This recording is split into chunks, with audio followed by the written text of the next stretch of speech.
Kalau udah di demo nanti sudah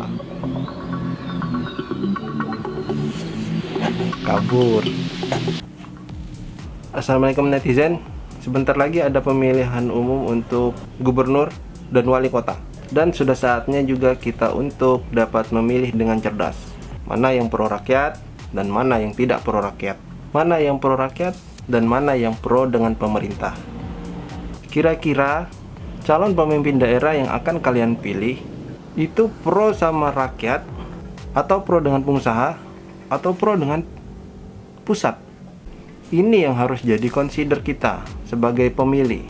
Karena kalau seandainya kita salah memilih, yang habis adalah kita, rakyat, dipermainkan seperti pion catur. Pemimpin kita kelak tidak boleh tunduk kepada pengusaha dan juga tidak boleh mudah diintervensi oleh pemerintah pusat. Kenapa?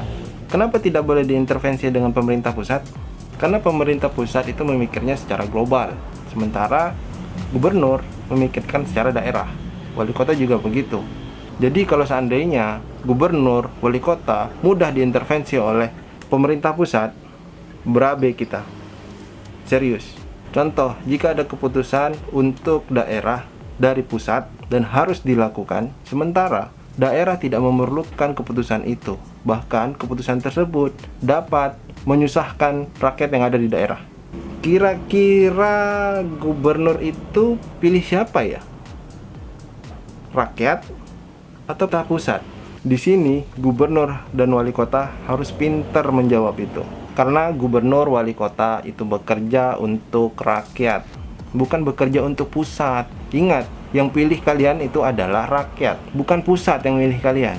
Pusat hanya mengesahkan, dan rakyat itu yang memilih. Kami ini yang memilih kalian untuk menjadi pemimpin. Jadi kalian harus memikirkan kami, bukan memikirkan pusat. Bila diintervensi dengan pusat, ya kan harus pintar untuk melawan. Dengerin suara rakyat.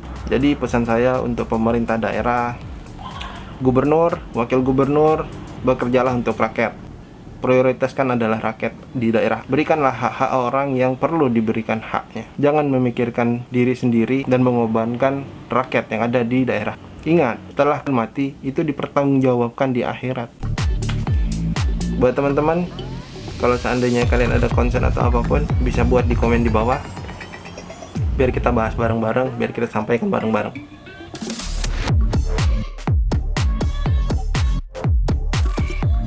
Like kalau suka, share kalau misalnya perlu di-share, dan subscribe supaya nggak ketinggalan video saya. Assalamualaikum.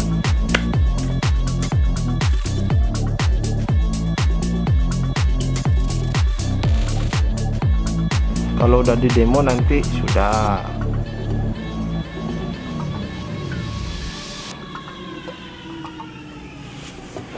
kabur.